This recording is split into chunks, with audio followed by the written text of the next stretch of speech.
This video is a continuation of the last 3 videos, Flesh and Bone Part 2, and Flesh and Bone Part 3.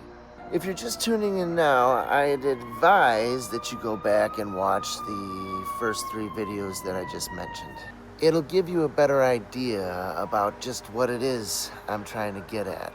Alright, so we know that God is light, and there is no darkness in him at all. So the theory is that if God is light and we were made in God's image, then before the fall, we were radiating light as well, clothed in a garment of light. This reminds me of the wedding garment in the parable of the wedding feast. Now clearly, the wedding feast is heaven.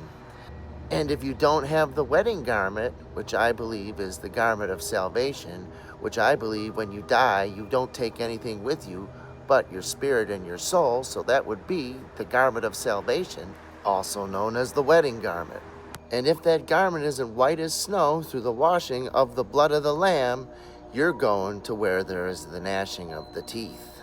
Now back to Adam and Eve before the fall. So I believe that they were made in God's image and God was light. So I believe that even though they were naked and had a body, they were radiating light. And this light clothed them so they didn't see their nakedness. I believe that this light radiated from the very seat of their heart outward and essentially enclosed them. But like Jesus said, the devil is the father of all lies and he was a murderer from the beginning.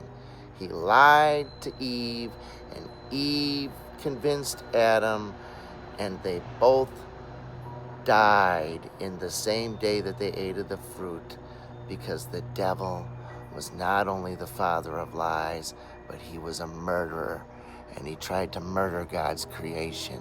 And that's why Christ had to come through humanity, because the whole line of humanity was tainted with sin because of the father of all lies, because of the murderer from the beginning. So if light resonates at a certain frequency, then this temptation that Adam and Eve fall into, which causes them to fall into sin, is essentially at the same time a fall in the frequency of light. And when the frequency of light falls or lowers in the right conditions, light turns the color red, like blood. And under the right conditions can congeal into a plasma. Plasma is essentially what blood is. And we know from Leviticus chapter 17, verse 11, that the life of the flesh is in the blood. Out of time, stay tuned. One more video to go.